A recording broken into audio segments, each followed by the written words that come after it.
the refuge in Buddha Dhamma Sangha, this is a paradigm.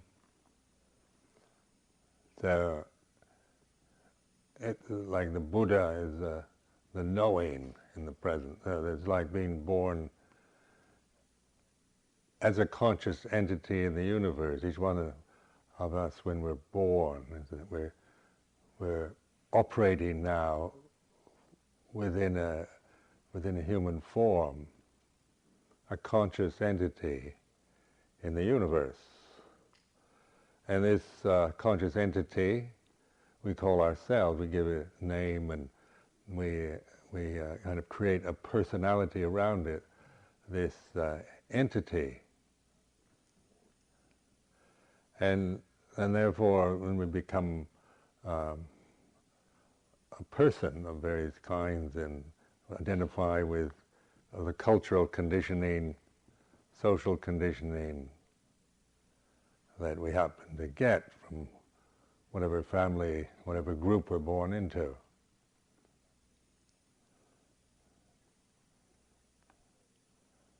And so this is a conditioning process that we believe in, and we interpret experience through these conditions. Now, just assume that all these conditions they're coming out of not understanding the Dhamma, not knowing the truth of the way it really is. We're kind of programmed and primed through maybe the goodwill, good intentions of our own parents, and our acquiring the biases and prejudices of our own ethnic background, our own cultural group, social group, whatever. These are conditioned into the mind. Some are good, some of the conditioning is quite good, some of it isn't all that good. Some of it can be absolutely terrible. It's born into abusive family with kind of dreadful, hateful attitudes and all that. It get conditioned through abuse, brutality, and that kind of experience also is a conditioning process. But mindfulness is getting beyond the conditioning of the mind, it is the true nature of the mind, which is the purity before other conditions arise, before you become anything.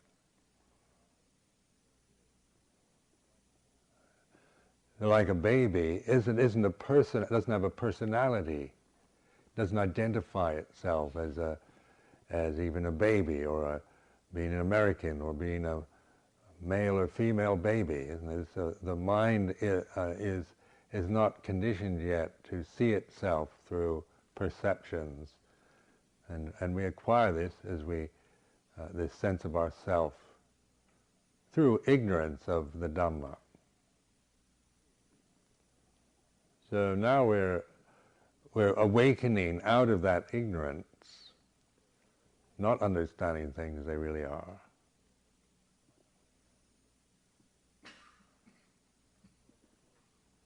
And so the ability to pay attention, awaken, listen,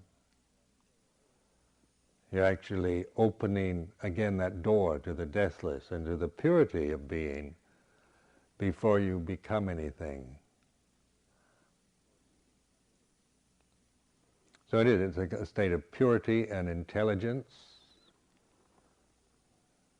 but it's not personal. It has no personality to it. It has no color, no gender, no quality, no quantity.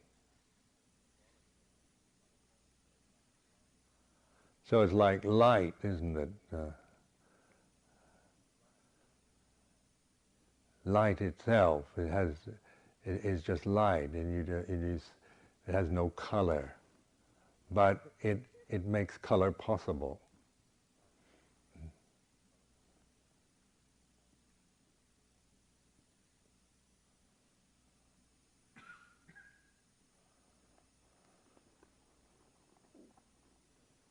So the Buddha is this state of knowing, like being a conscious entity in the universe. You're actually, in terms of practical, the way it is, the practicalities of experience in the present. Each one of us is the center of the universe. And this isn't, don't let this go to your head.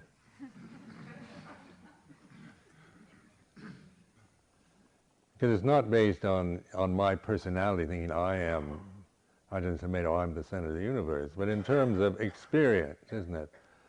Right now, even though we're all sitting in this hall, each one of us is the center of the experience.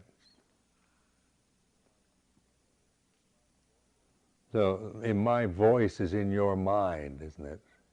The conventional reality is I'm sitting up here and I'm speaking and you're hearing my voice, and you look at it in terms of a cultural conditioning and conventional reality.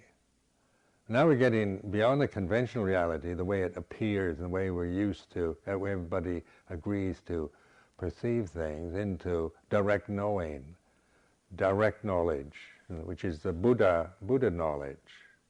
Buddha knows the way it is.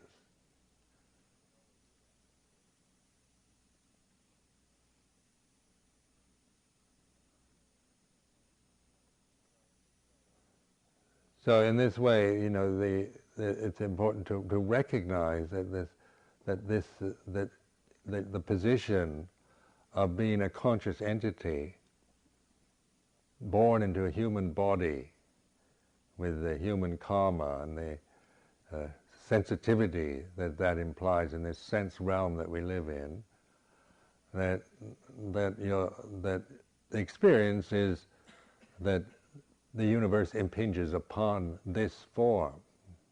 The pressures, the forces of the universe contact this form, this body, these senses. Now, how you interpret that, you don't have to. You can get out of your personal interpretations of experience, which makes it all. Which can make, when you look at it personally, it's very threatening, and one feels very vulnerable and very kind of frightened by the intensity of a whole universe impinging on this rather delicate form. So in terms of getting beyond interpreting from the personality view to the Buddha view, to the observing, contemplating directly the way it is as experience here and now.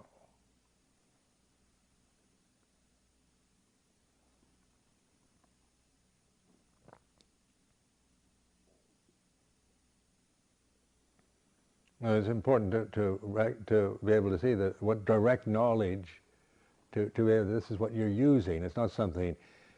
It's not a kind of ability you acquire through study of Buddhism.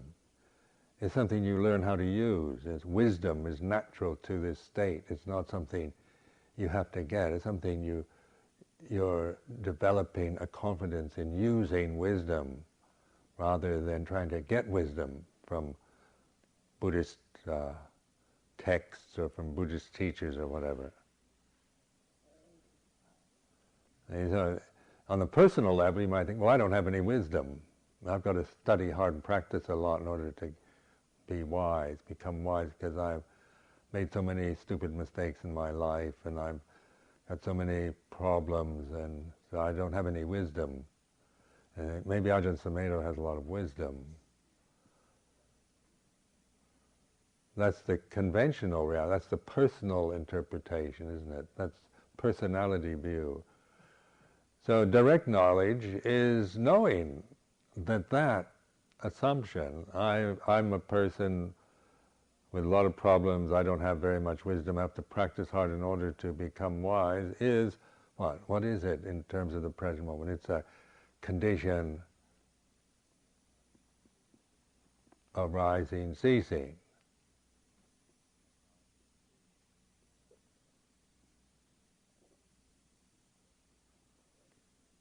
if you determine to, and I found with this kind of practice, I deliberately think these things so that I can see them, because if you're just thinking in a kind of proliferating way about what you should be and how you're so attached to your personality and you're attached to your children and you're attached to your partners and you're attached to your professions and you've got so many attachments. This is all personality view. Isn't it this sense of I'm very attached? And yesterday talking to a woman, she was saying how much she's attached to her grandchild. And so this idea of letting go of her grandchild.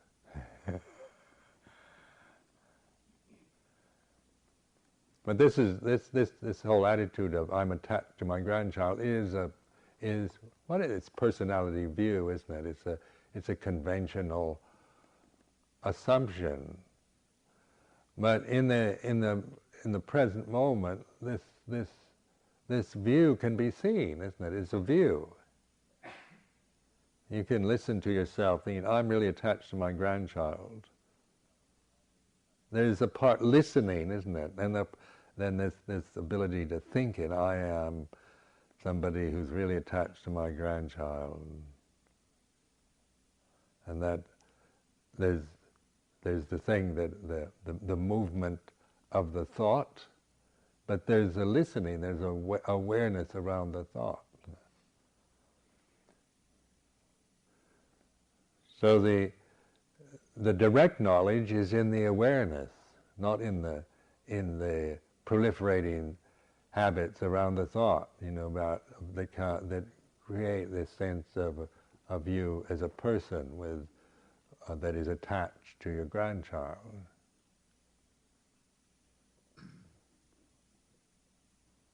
It doesn't mean saying I'm not attached to my grandchildren. It's the same thing, whether. But I mean, in terms of direct knowledge, and just to point out what it really is, very direct, immediate, and it's where wisdom is. Learning to use wisdom. It's there for you to use. You don't have to get it, try to become wise. Just trust yourself to use it more and more. To let wisdom be your refuge. So this is what the Buddhaṃ Saranang Gacchāmi really means. Buddha, the knowing, Dhamma is the known. In that it's a conscious experience, this state of that being a conscious form. We're in the state of knowing. This is a knowing realm. Consciousness is knowing. So we think of knowing as knowing about something, having a lot of views, opinions, ideas about things. But the Buddha knowledge is direct knowing, the way it is.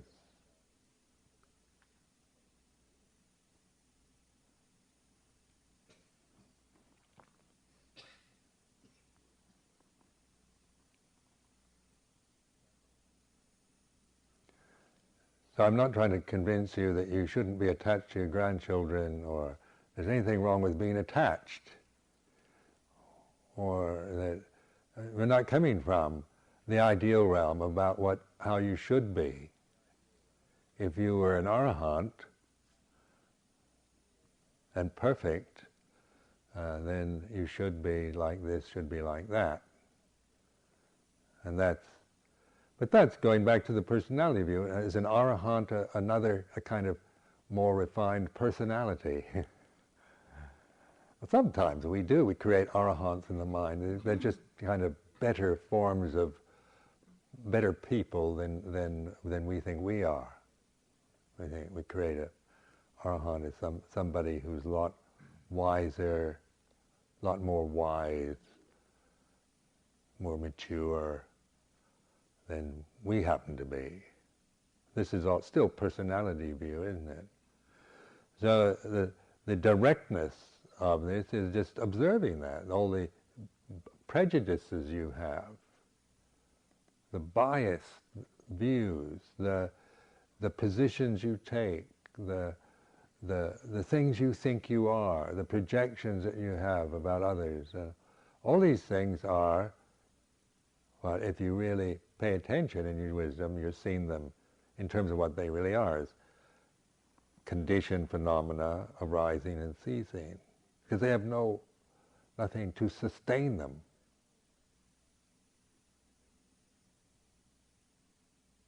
They begin and end. And what remains, if you begin to really sense and trust in the refuge, is this knowing, this awareness, wisdom. Buddha knows the Dhamma. Buddha knows the truth of the way it is. I'm not saying I'm the Buddha. I mean, that's another personality view, isn't it?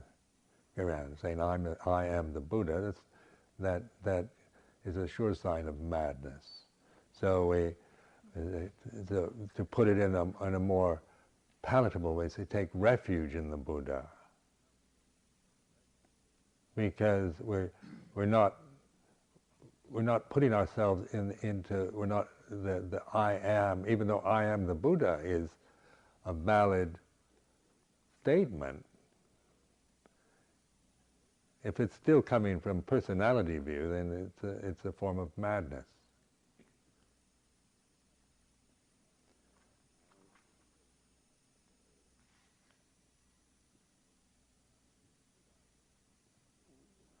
So you can see why I keep encouraging you to trust in this awakened state, this attentive state I hope you're all in.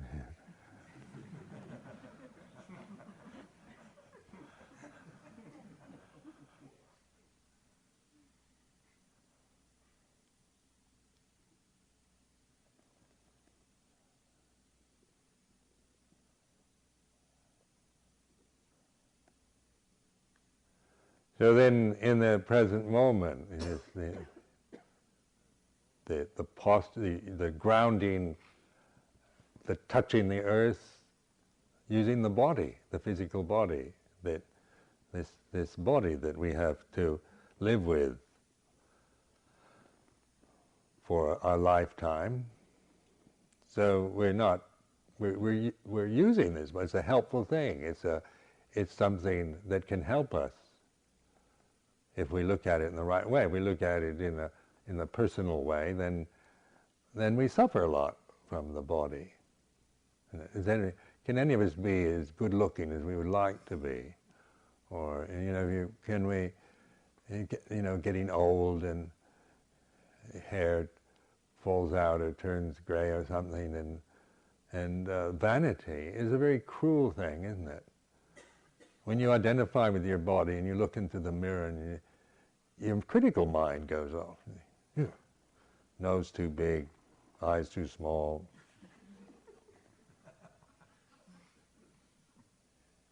Too fat, too thin. That's mean-heartedness, isn't it? You're just criticizing and finding fault with this body. Looking at it just because you're comparing it maybe to a picture in a magazine of what a perfect man or woman should look like. So it's a kind of cruelty, self-abuse, vanity. I consider like abusing yourself.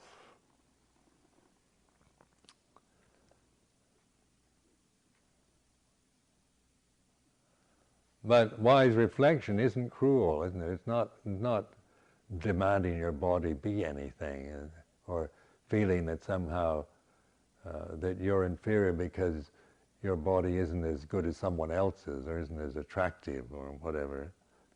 But it's beginning to recognize the opportunity how to use this body for mindfulness, for developing wisdom.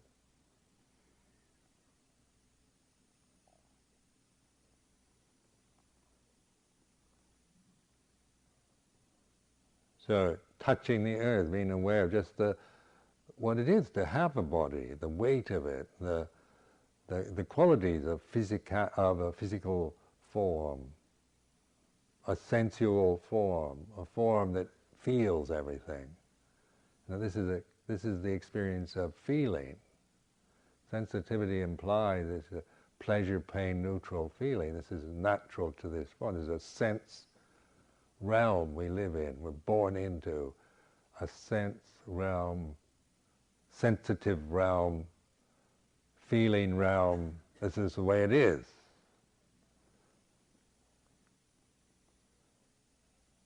So we're in this sensitive form.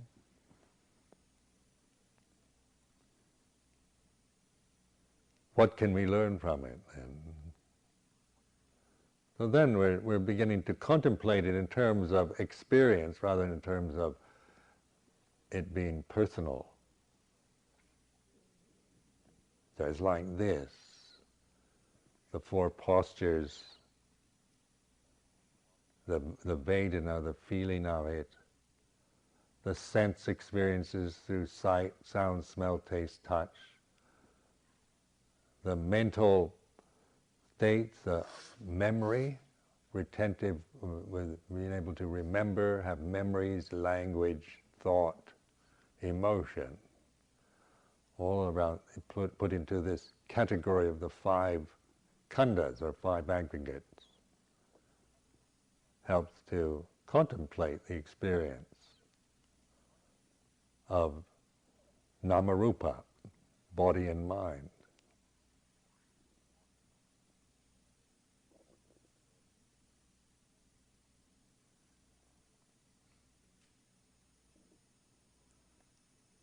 So there's this relationship. Buddha knows the Dhamma. So this direct knowing, when you're in the state of pure attention, and what you're aware of, and wisdom from Buddha knows the way it is, the Dhamma. And the way it is all conditions are impermanent.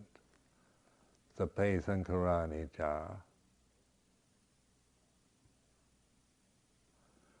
Which is not a statement about that somehow conditions are not worth anything because they're impermanent. Because some of the people that practice Buddhism think, well, it's just impermanent. Conditioned phenomena is, there's a kind of spurious logic they use, and because it's impermanent, it's not worth anything. But it's not a value judgment. Saying conditioned phenomena is impermanent, not making a statement about the quality or value of any condition, but it's just noting the way it is. If you can find a condition that's permanent, tell me.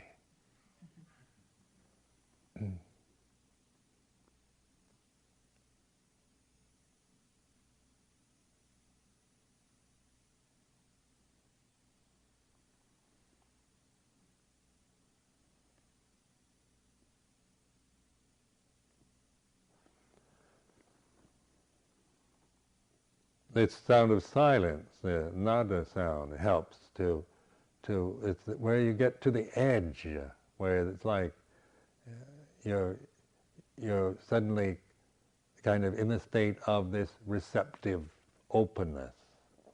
You can't get beyond that. It's like you've reached the eye of the storm, or the center, the still point, the center of being.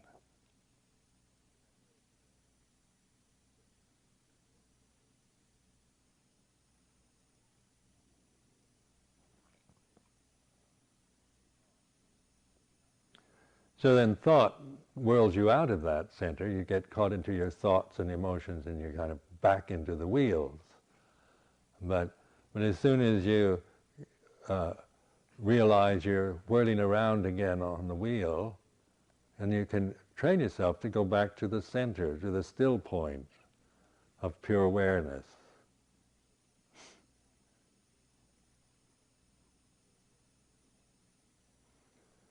Or like the eye of the storm, isn't it? The eye of the storm, in the middle of a storm, if you're in the eye of the storm, it's still. All this incredible fury going on around you, but if you if you find the eye of the storm, you're safe because you're not caught in the momentum and power of the changing forces.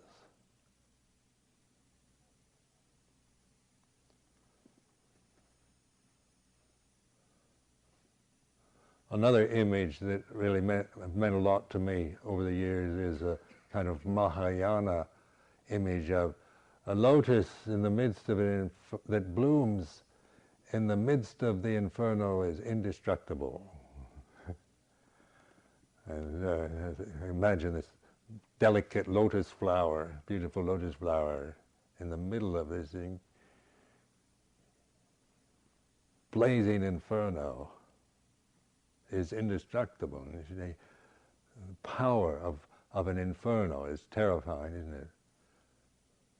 A lotus is a very delicate thing, isn't it? It's not easily, lotus flowers are easily destroyed. But the lotus in Buddhism always stands for purity. So you see like Buddha images always sitting on lotus thrones, and the lotus is a symbol for purity. So in that still point, that still center, it's pure. That's purity. If you want to know what purity is, that's it. You don't have. It isn't something that you don't have. No matter how impure your thoughts might be, purity is never stained by anything you think or do. It's always present. So, and contemplate this. I remember years ago when I became a monk, trying to always become pure through the keeping the rules and trying to control my thoughts and becoming a really good monk. And no matter how strict I was with the Vinaya and how good I tried to be, I never felt pure.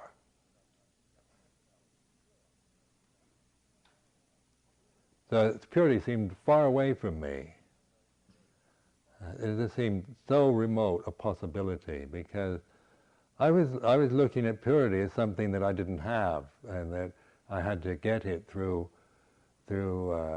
being, fitting into the ideas I had of what a good monk should be. I had this feeling that no matter how hard I try, I never feel pure. Because that's coming from personality view, isn't it?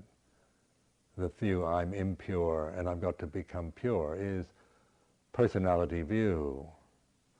So then changing from that, recognizing the hopeless trap of personality view, gave it up, trying to be believing in my personality views, and contemplated this state of, when I'm in this silent point,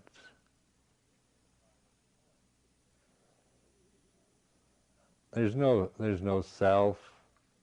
It's beyond the conditioning, beyond the person, beyond the thought or the emotion.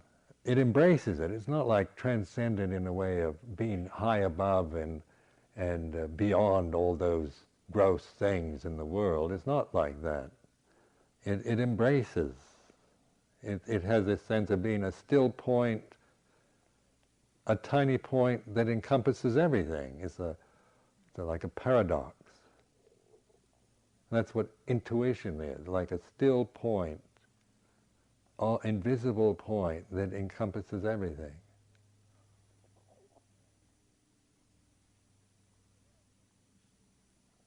And so then I began to realize this is purity. This state, when I'm in this, when I relax into this awareness,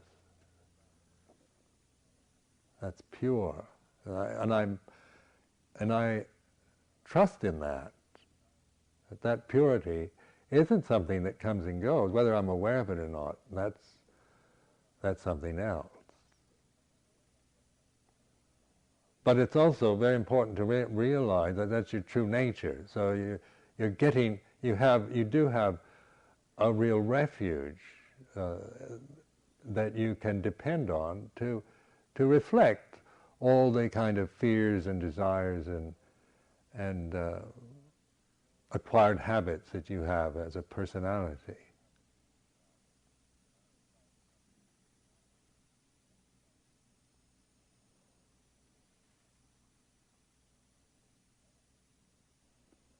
It's intelligent. When you know, it's intelligent. It's not like having a PhD, not IQ, but it's a pure intelligence. It's alert. It's clear. The mind is. You feel this mental clarity and the ability to discern all conditions are impermanent and to discern the conditions and the unconditioned. So the human entity that we are, each one of us is a point in the universe it's on the where you're on the edge between the conditioned and the unconditioned. That's why in this human state you can actually know conditions this way, unconditioned is like this.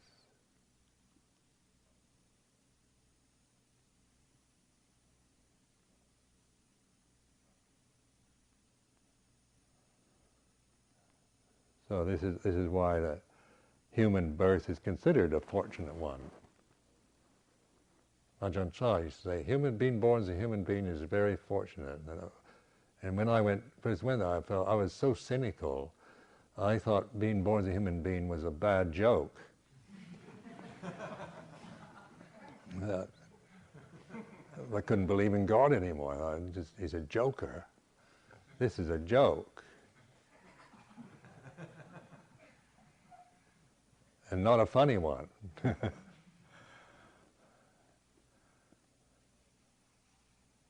But then they pointing to this, and like Luang Por Chah saying that this is a fortunate thing. You realize it is that each one of us has this good fortune now to reflect, to learn, to understand.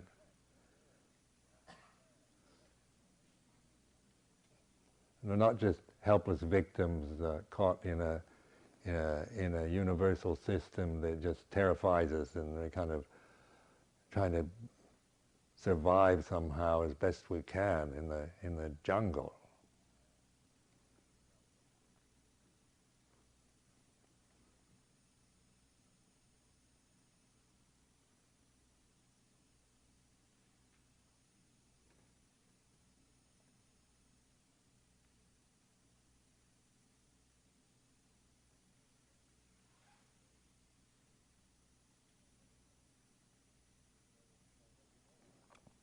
So this direct knowing is discernment between suffering and non-suffering, self and not self, attachment and non-attachment.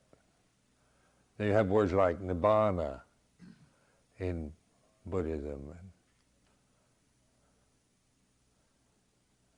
And yesterday, talking to the staff, and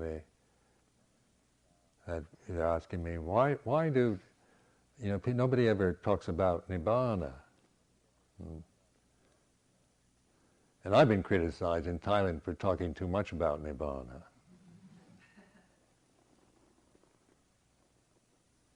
A woman in Bangkok managed to tell me, you talk too much about nibbana, shouldn't. But I'm interested in nibbana. That's the whole point of being a monk, is to realize nibbana.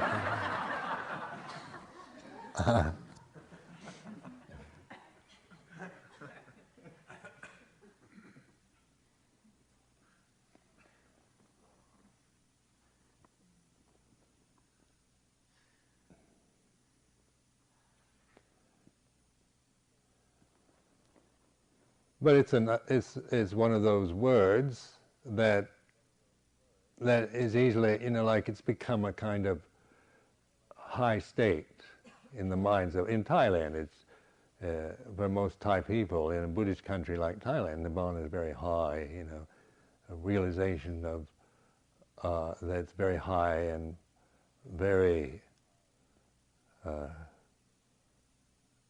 kind of difficult and remote from most people. And then teachers like Luang Por Cha or Ajahn Buddhanatha, they were bringing onto what it really means in scriptural, just in scriptural references, is it means realization of non-attachment. It's not a kind of a state you attain through a lot of practice, where it's used a lot, isn't it, as a, you know, they talk about nirvana as a kind of paradise. I was really in nirvana. They use it for, I wonder why they haven't used it for a perfume or something. There's samsara. No. I've seen samsara advertised as perfume.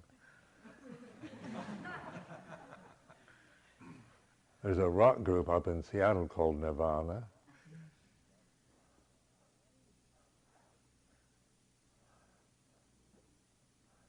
But what it really means, referred to in the Pali canon,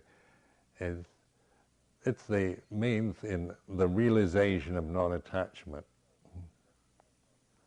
So this kind of knowledge knows attachment and non-attachment. So the direct knowledge, direct and wisdom is to know the difference. It doesn't do any good to go around saying you shouldn't be attached to anything and then feeling guilty and hopeless because you think of yourself as really being attached to everything and your grandchildren and everything. I can't really ever hope to get anywhere in this life because I love my children. So that is, you know, if that's what you know, if you don't question that,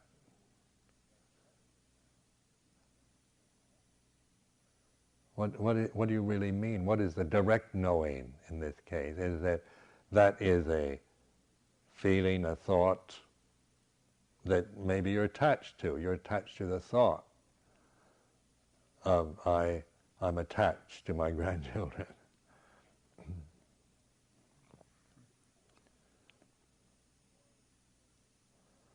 Or do you know the difference between love and attachment? Because some people don't know the difference. They think love and attachment are the same thing. So because you love your grandchildren, you think you're attached to them. But are they the same thing? And so then, if you really love your grandchildren, you don't attach to them. When you're attached to your grandchildren, attachment always implies ignorance, and that comes out of, you know, ignorance and then selfish interest. So you say, I love my grandchildren, but you really want your grandchildren to obey you and do what you want, and you need them for your own emotional happiness, and you use them, exploit them. That's attachment. That's not love, is it? That's attachment. I need you for my well-being, kind of thing. But love has no conditions on it. That loving doesn't, you know, it doesn't make demands. If you say, I love you only if you obey me. That's not love, is it? That's blackmail.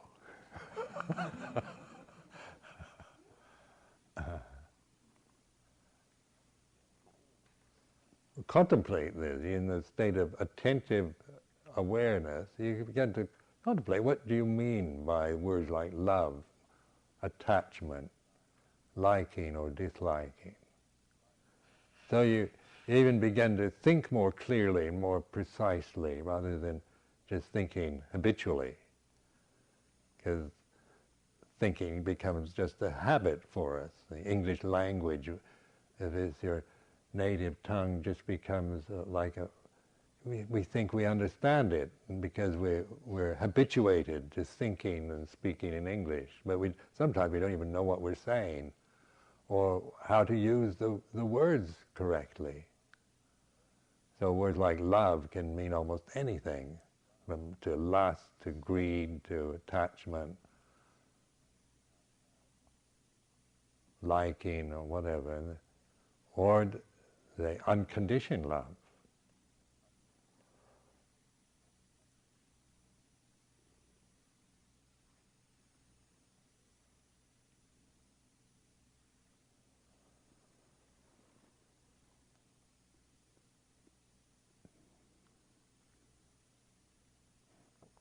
So the discerning ability, the Buddha knows the Dhamma, the knowing, is this discernment is to know the conditioned and the unconditioned,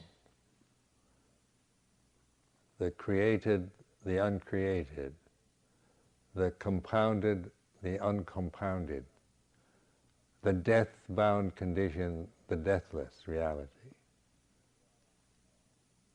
the path and not the path, suffering and not suffering, self and not self. This is wisdom. And this is something that you don't acquire, something you use through reflecting, through observing, through paying attention in the present.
So I think this is a chance to ask questions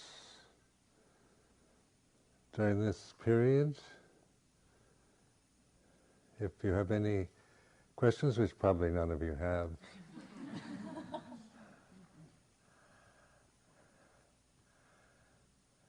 Yes?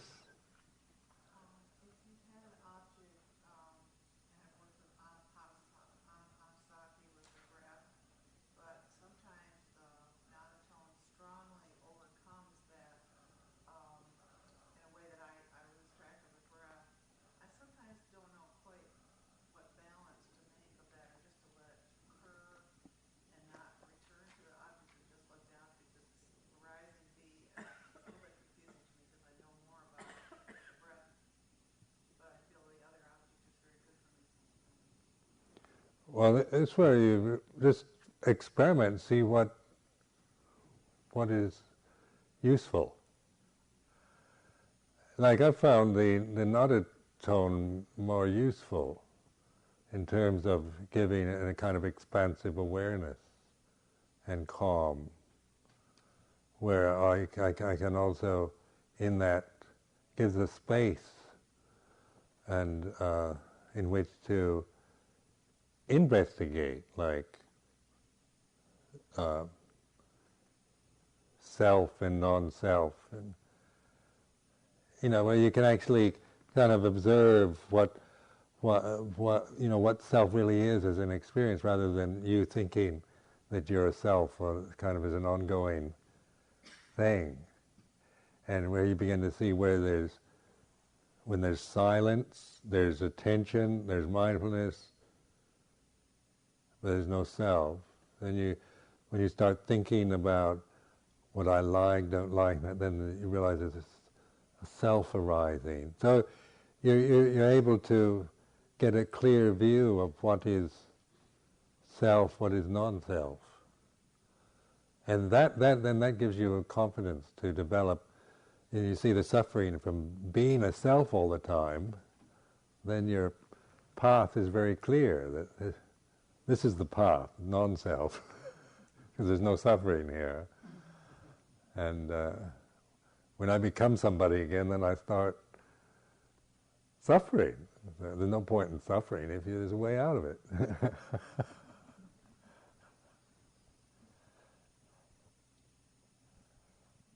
Yes?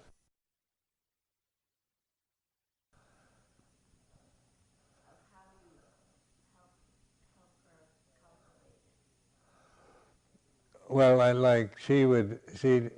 the pressures of these examinations, she'd get wound up into the feeling very stressed, and understandably so, because it's a very demanding thing, medical school, and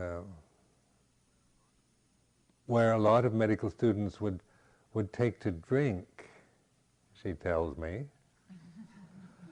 as a way of letting of releasing these tensions. She wasn't into that drinking, so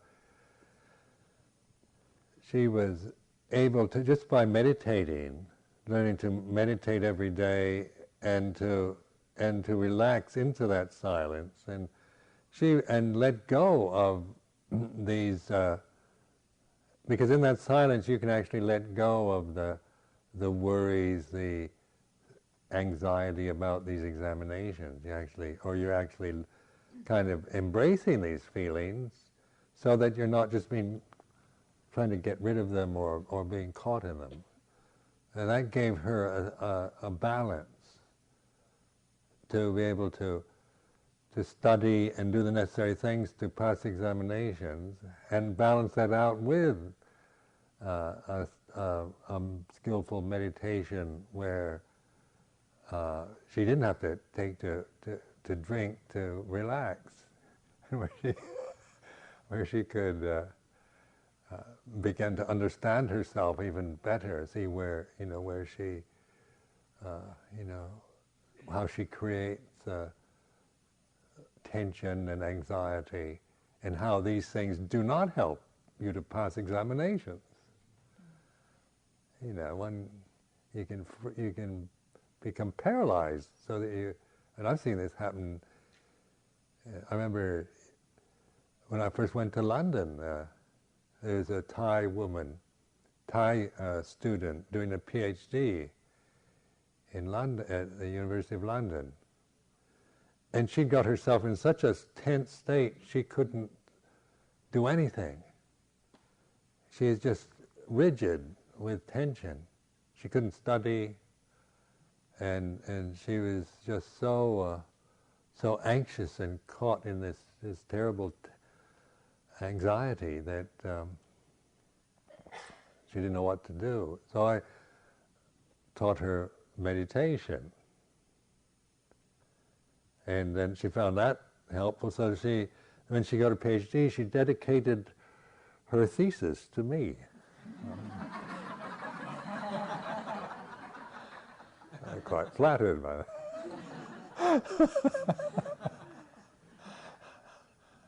But I mean, it was just like she was, and I can understand her. I've been in graduate school. I was a nervous wreck.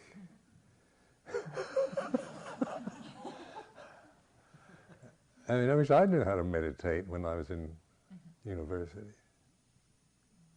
I guess my question comes out of, I practiced in another tradition for a number of years, sort of shabd yoga, and the shabd is the sound. And in that tradition, the sound comes of its own accord, so you don't really have much control. In fact, if you try very hard, then that's not really the way. And so I was wondering, whether there was really a way to cultivate it, or if it just comes of its own, in your experience. Well, it's a matter of pointing it out. Like people hear it, but they don't generally know what it is. So it's not all that mysterious. But if you think, the thing with that kind of thinking is that you tend to think it's very kind of remote, and see it as a kind of something that will happen. So you probably miss it, because you're attached to maybe a view about it. Or it's like people have told me that the sound that they're hearing, they don't probably think that's the sound I'm talking about. Because you tend to see yourself it maybe as not good enough, or it's too obvious. So and you're used to seeing yourself maybe in ways of being not holy enough, or not good enough for that, and that you have to keep trying to be better, and eventually this will come to you, and then you'll be okay. Because that's based on a sense of self. Still, the sense of self is influencing it. But like I became aware of this. I remember when I was 19 years old, I was in the Navy, and I'm not a military type person, so I was very unhappy, and was miserable, in fact. And so I went for a weekend to an Episcopalian monastery in Santa Barbara. I was brought up in the Episcopal Church, and these monks used to come to Seattle every year, and they'd stay at our house. I knew these Anglican monks, and I went there. There's a beautiful place in the hills near the Pacific Ocean, Santa Barbara, and I was walking on a Sunday afternoon out in the sunshine, out in the hills, and suddenly all this angst and anxiety and misery dropped, just like that, just disappeared. Self-consciousness disappeared, and there's this ringing sound. it's just like it's such a beautiful experience, because before I was caught in this incredible kind of miserable state, and at 19, it's a difficult age for a man. So you're really, you're in a lot of anxiety anyway, and then being in the U.S. Navy was no help. So and then suddenly it just dropped like that. And so I was in this state of bliss, and I could hear this kind of ringing. I thought it was the sound of insects or something, in the sunny afternoon. But what I did notice was the self was gone, and that was bliss, to not be anything, not be anybody. And so I thought then, I'd like to be like this all the time. And I went back to the naval base that evening in San Diego, and all the self things kept coming back, but I didn't know what had happened. But I didn't know what it was. I wasn't on drugs or anything. And even though it was in a Christian monastery, it wasn't connected with Christianity. So then 2 years later, I came across Buddhism, and figured it out that I probably was experiencing no self, So that's one reason why I became quite enthusiastic on Buddhism after that, because something in me resonated with that teaching. Then when I was a novice in Nong Khai the first year, I noticed that. Well, after that, I didn't hear that sound anymore. After, for years, till I started meditating in Nong Khai as a samanera, a novice, and then I began to notice that when I got over the initial kind of restlessness and that I had in the beginning, and I was calm, I began to hear this ringing sound, and so I started realized that if I'd stay with that sound, I'd feel calm. And so I started using it for that, just for calming the mind. And then one day I had to renew my visa. So I'd been in this for months, this place, all alone really, without much contact with anybody. I was in a state of very kind of, what do you call it, super sensitivity. I was incredibly sensitive by this time, so that I just could feel everything, subtle things that I ordinarily wouldn't feel. So, and I had to walk from the monastery, which was several miles, to the immigration post. And during that walk, I walked through the town of Nong Khai, and I could see everybody. I could see the storekeepers, or the Chinese shopkeepers. I could see the suffering in their faces. I could pick up on so much that I'd never really noticed in my ordinary state of mind. And I was in such a hyper state of sensitivity. When I went into the immigration office, I felt like there's this incredible wall of aversion to me. And I realized, I didn't know then what it was, but the head monk of that province had pressured the immigration to extend my visa. And they were angry about it. So I didn't know this, you see. So I walked in, and then because of my state of super sensitive, I just felt this like a big wave, tidal wave of anger and aversion, even though nobody did anything. They kind of, but there was, I could have put up with that in a less sensitive state. But this was like really kind of shattered this, it really upset me. Felt very upset by it. I went back very upset.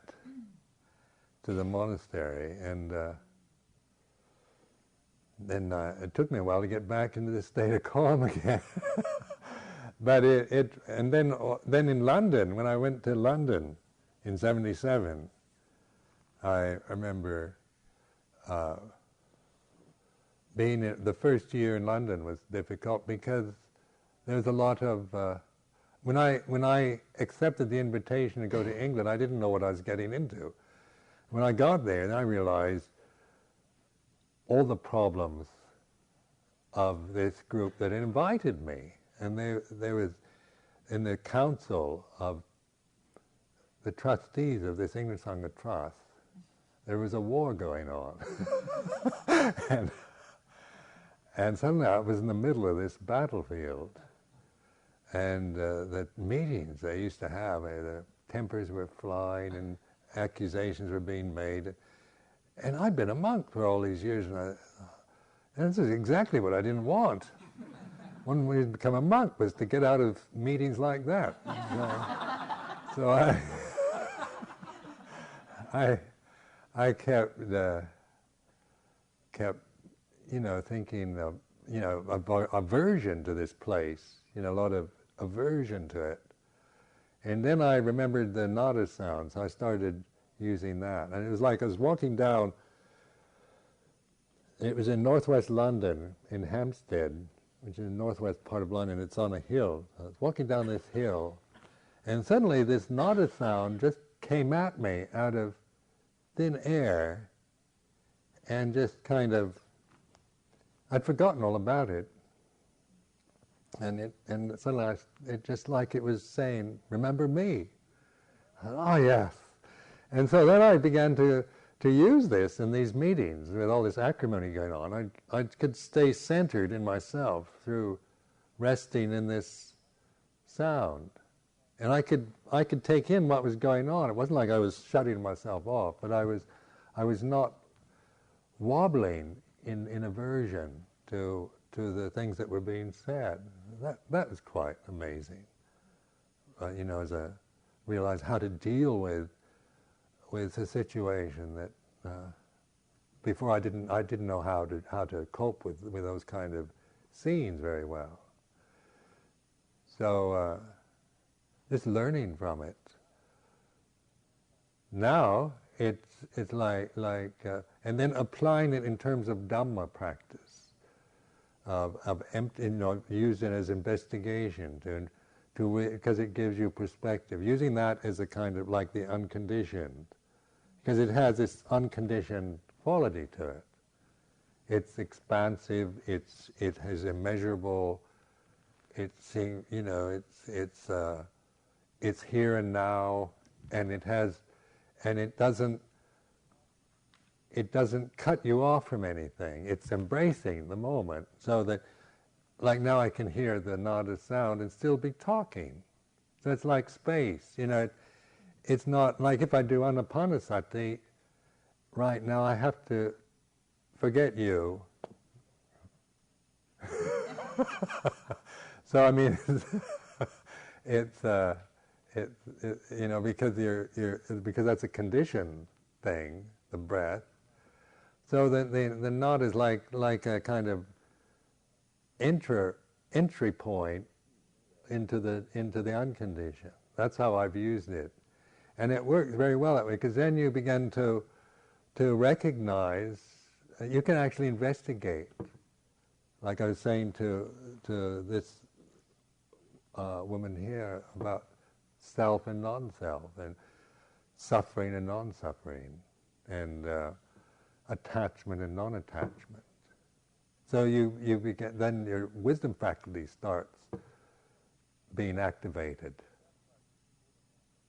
Because that's what Buddha wisdom really is about, is this discernment that we can do within the human perspective.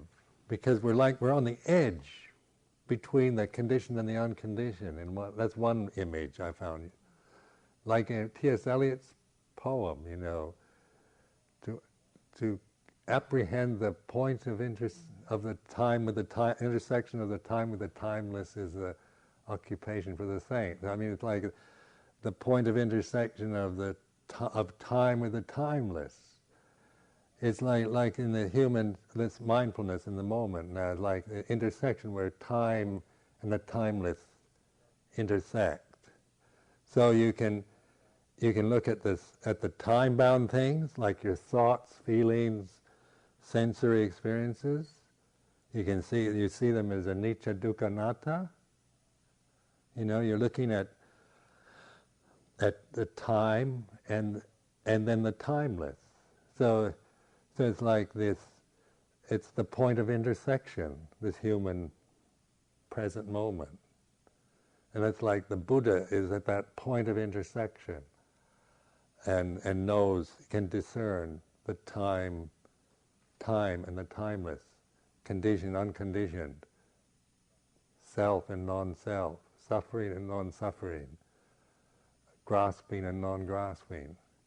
So if you contemplate like that, then you really you're cultivating the wisdom faculty.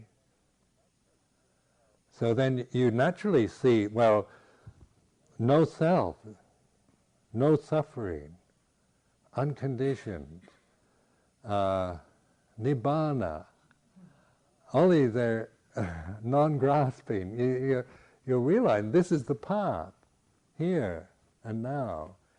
And you really know this. It's a very clear path. It's not just a kind of abstract idea that you hope someday you might find if you're lucky. But it's very precise and real. And then you can see the conditioned realm and accept the conditioned realm for what it is without being aligned with it or bound into it. So you can't operate within the conditioned realm with the society and your family and so forth. It's not like, I'm going to Nibbana, goodbye. Goodbye, cruel world.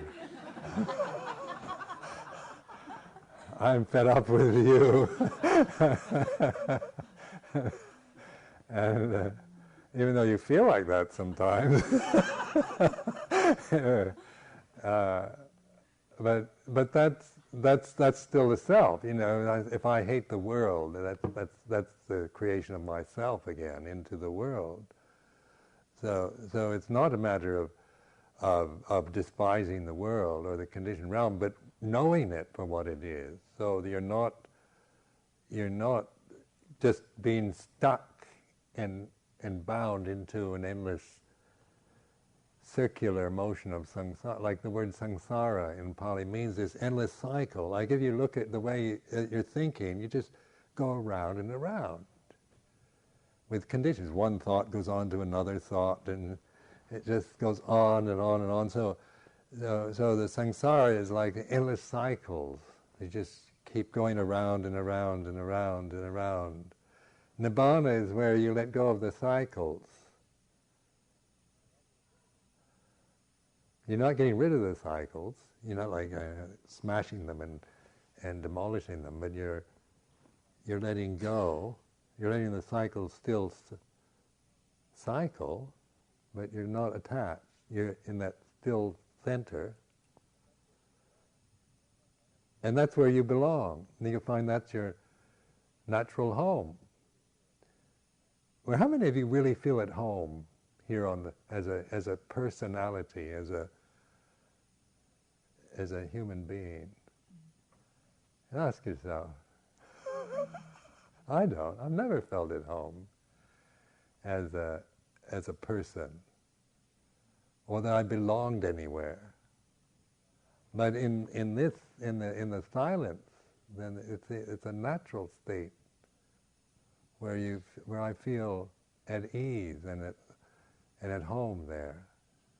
It's not like a cultivated, refined state that holds me, that I have to hold on to, but it's a natural state of being that I can forget and then be wandering around in the cycles again.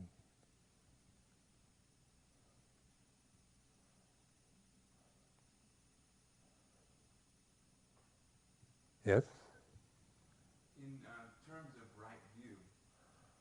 there's only anatta, anicca, dukkha as right view, and any other view, any other thing that occurs that doesn't have those three views is not right view, or it's just an idea about right view. In other words, for wisdom, once you start seeing that, you see the world, you start seeing that. Does wisdom express itself through your thoughts? Do you have to see anatta, to see anicca and dukkha? You have thoughts about it too, don't you? Well, that's the thing with those are called the three characteristics of existence. So that those three characteristics are common to all conditions, or all that exists. Like existence means that what arises and ceases. What exists is what arises and ceases. So the say that they're like those words, anicca, dukkha, anatta, are pointing to say the changingness or transiency, impermanence, and unsatisfactoriness and non-self. So that this is then for you to contemplate that is rather than grasp the idea of anicca, dukkha, anatta. So like some people do grasp the idea, they'll grasp the idea that everything is impermanent, and they think that they really are, that that's wisdom, that they believe everything is impermanent, where actually they're grasping the idea of impermanence rather than using the concept of impermanence to remind them to contemplate impermanence. You see, so what the Buddha is asking us to do is to develop this kind of intuitive attentiveness to the way things are, which is not a view in itself. It's not like right view is that right view is that everything is impermanent, but the everything is impermanent is a kind of pointing, is an encouragement for you to contemplate impermanence. Then right view is much more like a profound understanding of impermanence that comes through your own observation of it, rather than through grasping the idea of it. Because a lot of people just grasp Buddhist ideas, and then it becomes just kind of, they'll just use everything's impermanent. There's a kind of dismissal of life. They use it as a way of dismissing experience. It's all suffering. They'll say, remember somebody said, I remember commenting on the beautiful flowers, and they said, well, they're only going to fade and wither. They're impermanent. And that was a kind of depressing way to look at life. I think, is that what Buddha wanted us to do? Just saying, look at the flowers.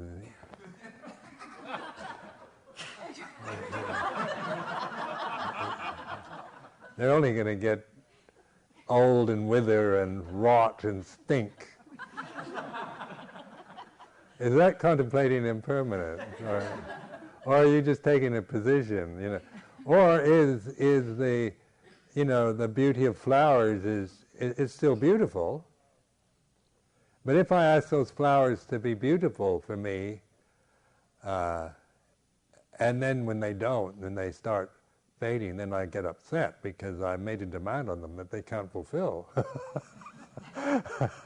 So, but in contemplating impermanence means that you're accepting the totality of something, the whole cycle. So they, like the flowers at their peak moment, at their most beautiful, and you can rejoice in the beauty of something without grasping it. And the Blake poem, the he who binds to himself a joy doth the winged life destroy. But he who kisses the joy as it flies lives in eternity's sunrise. So that's been another thing to remind myself, kissing the joy as it flies, to not hold on to happiness or beauty or anything like that, not try to own things or hold them and keep them, because when you bind to yourself a joy, you kill it. You kill what you love. You destroy joy by trying to hold on to it. So the only way that the joy comes is through kissing the joy as it flies. You're letting it go. You're not demanding it be yours. And that then, because in the holy life there's a lot of joy in it. It's not just thinking everything's impermanent and everything is suffering and there's no self. And somebody said, look at the beautiful flower, they're only going to fade.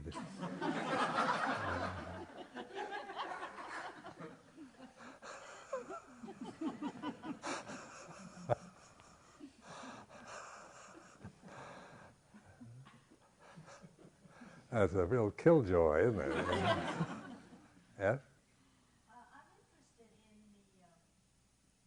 your ordination of the bhikkhuni.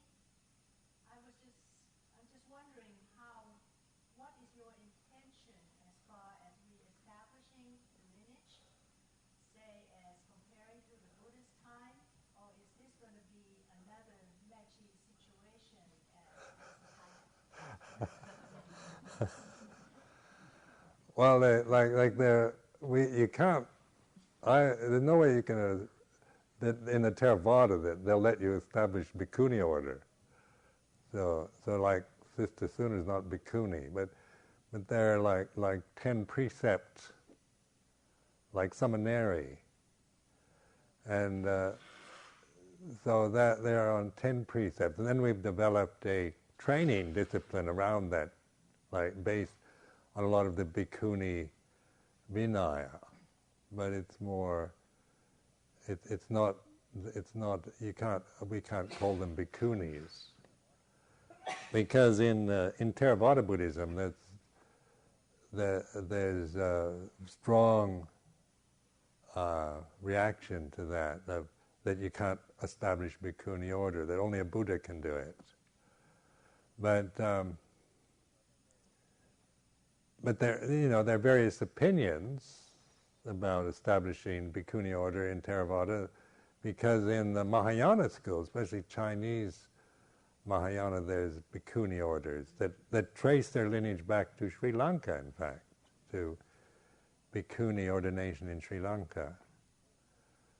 So you can even make a case of apostolic succession or of continuity of lineage through bhikkhuni order, through Mahayana. But I personally don't have the.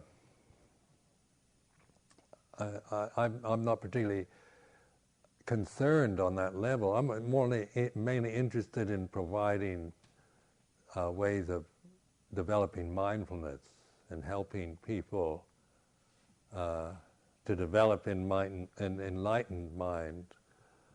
So I'm not into kind of being a pioneer for a bhikkhuni order, but I've certainly, in England we've tried to present forms that are more useful for the women who take on the monastic life, because like the Mechi or the Thai nun, that works in a situation like in Thailand, but so it's part of a whole cultural quality there that it tends to work within that cultural setting, but it doesn't work so well in the democratically oriented Western countries. So it's this is an ongoing problem, actually, on level of tradition. So my attitude is one of just doing the best I can with it. But the main emphasis is on, rather than on the external convention so much as on the internal practice. So that let's encourage that, using what we have for mindfulness, and rather than trying to make everything what everyone wants it to be, which is, an impossibility.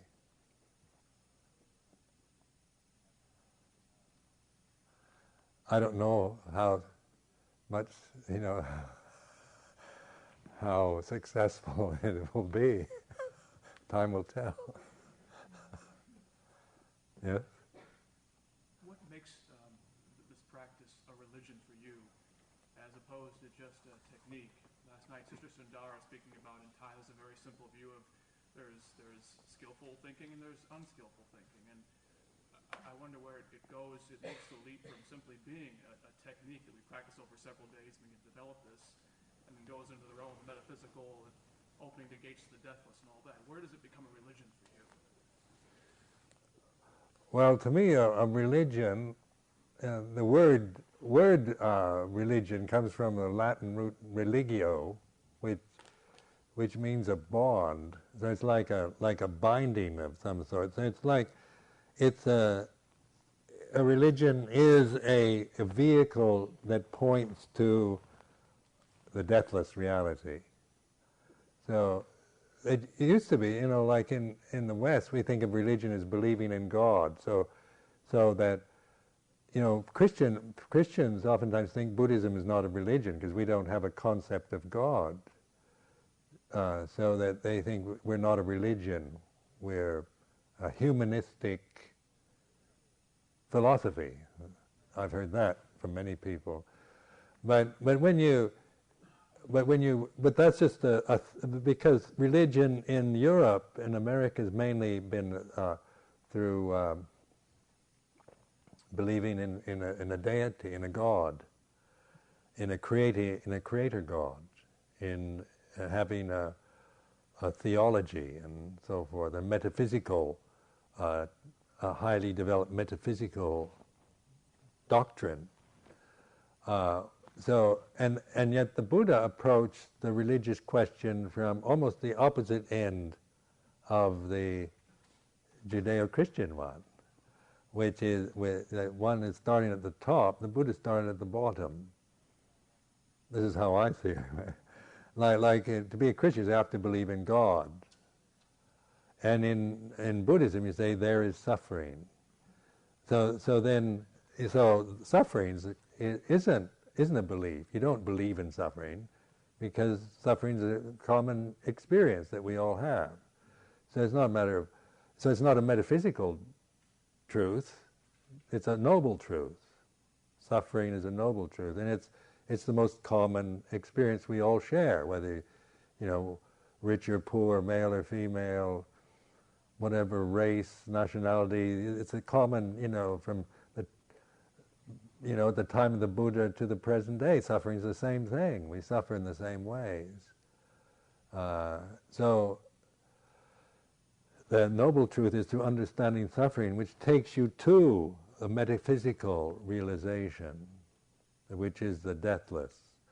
And so it's the Buddha approached the religious path through an existential truth, a reality that we can all recognize easily, and through pursuing that with wisdom, we realize the deathless reality.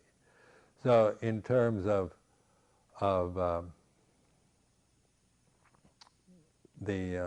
like God in Buddhism would be Dhamma, and God in Christianity has become a patriarchal figure. So you've got endless problems in Christianity with God, because God is defined in gender and it has characteristics where say Dhamma is, you can't make an image of Dhamma. You make a symbol like a wheel, Dhammajaka, but you can't make a human figure and call that Dhamma. Buddha can be a figure, human figure, because a Buddha can, then take human form. But ultimate reality is formless. There's no. You don't want to give it a form. You don't want to make it male or female or red or blue or anything else. So in this way, Buddhism doesn't have this problem in regards to ultimate reality. So for me, the religious pursuit is this realization of this unconditioned, and so so this realization is the Buddha's teachings are pointing to that reality. But oftentimes one grasps the teaching and never sees the reality, like the finger pointing at the moon. The Zen image of pointing to the moon, and you look at the finger, you never see the moon. Or if you just look at the scriptures, you'll probably never see the Dhamma. So you need to recognize the scriptures, the tradition, the Dhamma Vinaya as it is in scriptural form and in tradition are pointing at that reality rather than that we grasp these scriptures as the reality itself. You see, so and this is where, like in England, the intermonastic dialogue, you talk to Catholic monks and nuns, and about this, and they agree. When you get into mystical side of Christianity, you realize that you have to let go of your patriarchal figure of God. And I remember going to a Cistercian monastery up in Scotland for a weekend, and they had in their library they had all these books by Thomas Merton, and they were all really glad to have 3 Buddhist monks come and spend a weekend. We had long discussions on practice, but then the real problems came when it came to the subject of God. And then you could see that some of the Catholic monks, they couldn't understand how we could live a holy life without a personal relationship with God. And this is what the emphasis of this kind of personal dialogue with God in your mind or in your practice. And so they felt, because we didn't do that it couldn't be the same thing. There's this great doubt. Because so much emphasis, so much importance is placed on God as a patriarch, as a supreme being. And so this was one of the problems they had, because it's very difficult once you've elevated God to such a high place to let go of it. You see, so in terms of, that's what, like in Dhamma practice, what I'm trying to do here is to not place enlightenment and realization of Nibbana as an attainment that's way up there, because if I give that impression, then you'll see yourself always as not being able to do that because it's too high. But if you begin to trust yourself in an awakened awareness in the present, which is not asking you to do something impossible. It's not too high for anybody. It takes a certain determination and willingness to do that, but it's not asking you to do something that is too refined or too subtle or too much for anybody. And through that middle way, then you realize this ultimate truth, the deathless reality. But you have to let go of all your views and opinions about it, and learn to just trust in the simple act of awareness, simple state of pure attention.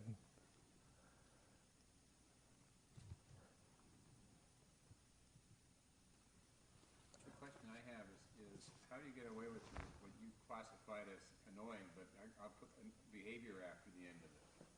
You know, my conditioning that doesn't seem to go away. For instance, in sitting and meditating, where I can stay on the breath for a few minutes and then I'm gone, or in speech with other people in the normal day-to-day activities. I'd like to use skillful speech, but it doesn't always happen. Well, it takes time. Or mindfulness, anyway. Right speech was one of the most difficult ones for me, actually.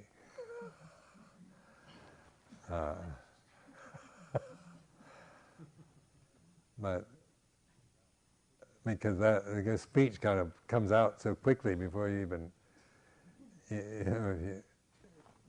then you can be saying things before you realize what you're saying.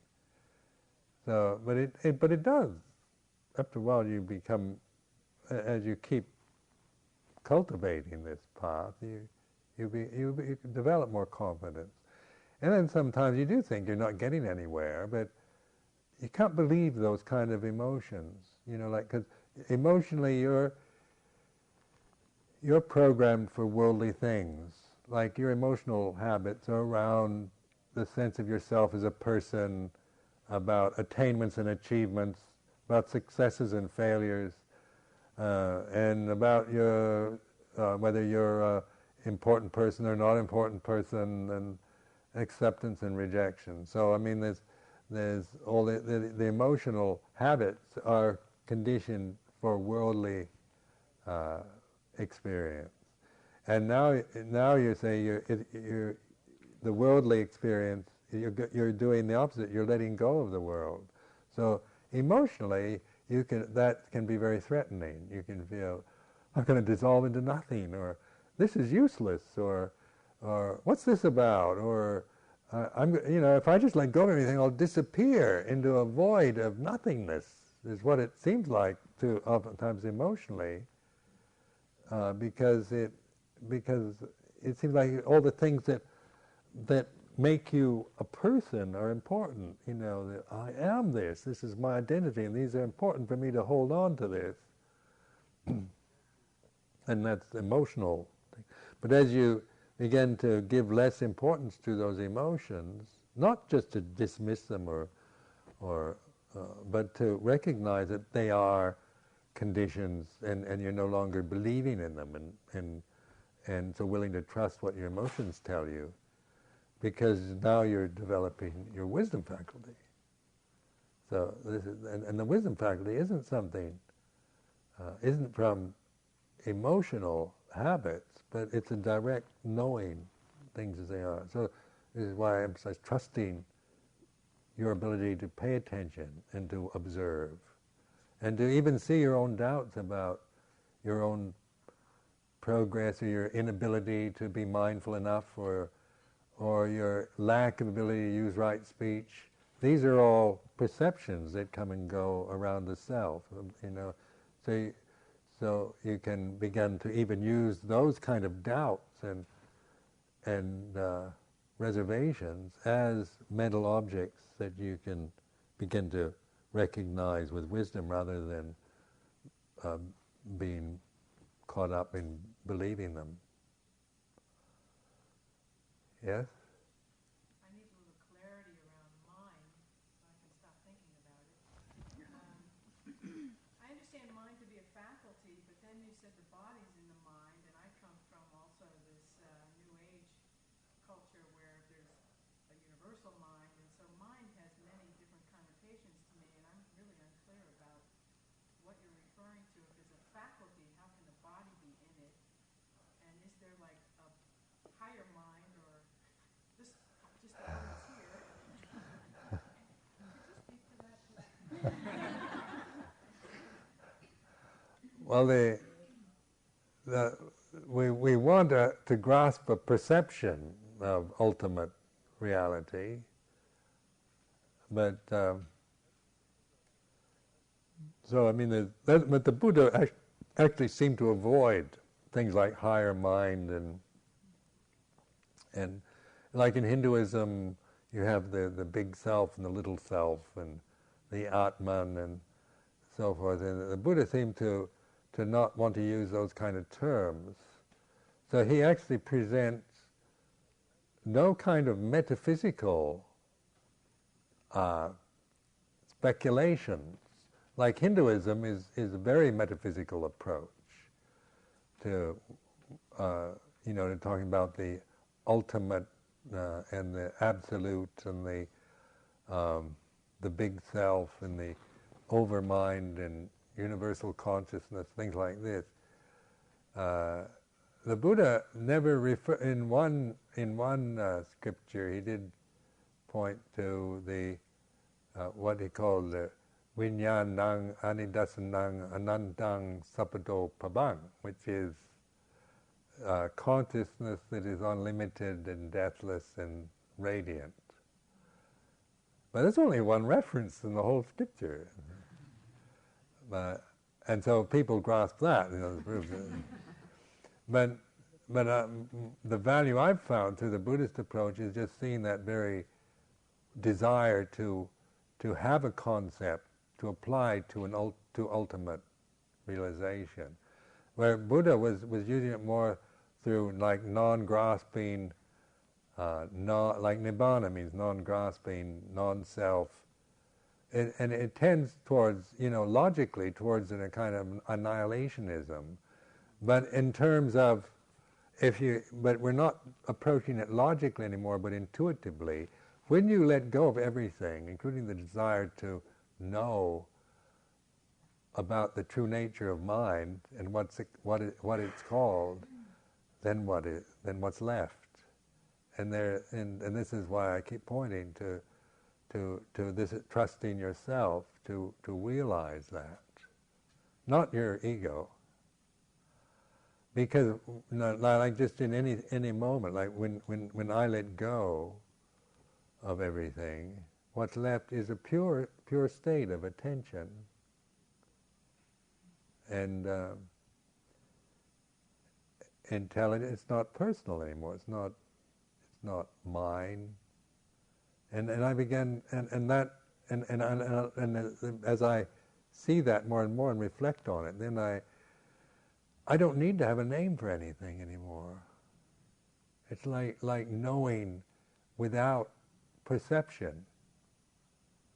It's a direct, intuitive knowing without perceiving it in any way, and that is the ultimate act of faith, really, where it's like jumping into the abyss, into the black hole, which are images of where you're going into the total unknown without any map. And like an abyss is like, it's dark and frightening. But just because of your faith and trust, you're willing to throw yourself in. What happens? And so these are the conundrums of the holy life. And the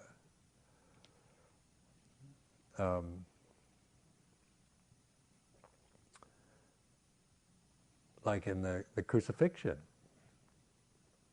that a scene where like I use that as an example, a Christian example of where the Christ is nailed to a cross, subjected to torture and humiliation.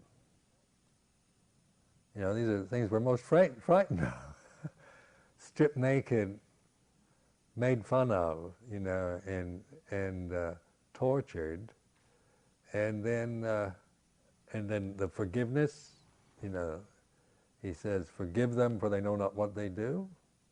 Then he says this strange thing about the cry of, Father, why hast thou forsaken me? That even, not only is he being rejected, tortured, humiliated from above, but God deserts him. And then the surrender. The kind of surrender in the midst of total desolation and loss. I mean, that's a really harsh image. But in terms of I mean, that seems to be slightly extreme, in terms of oftentimes interpreted a historical act by the Christians.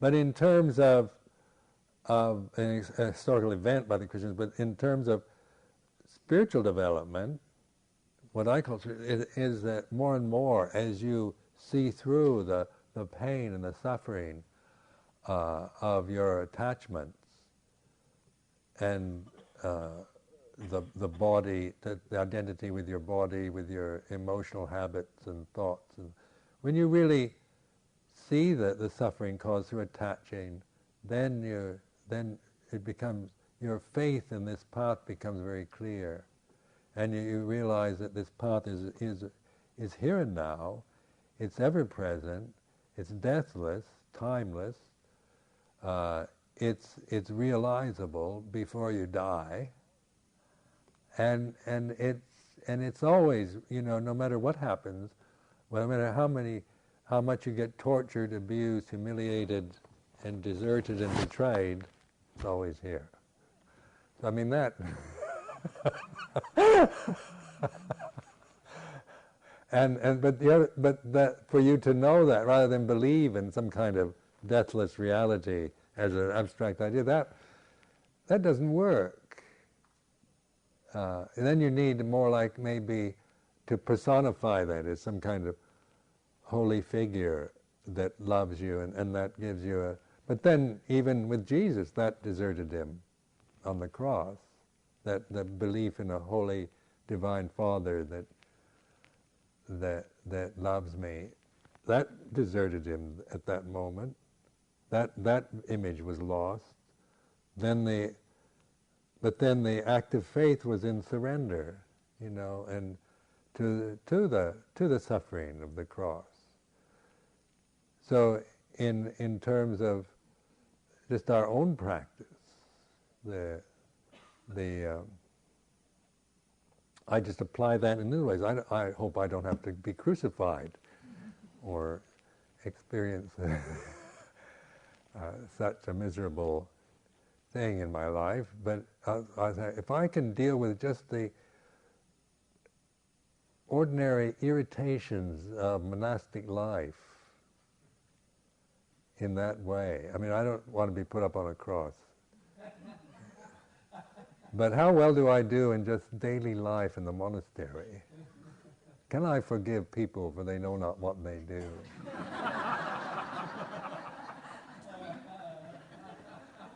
Am I any good at that? Can I just let go and surrender to the moment rather than hope that somebody's going to come along and save the day?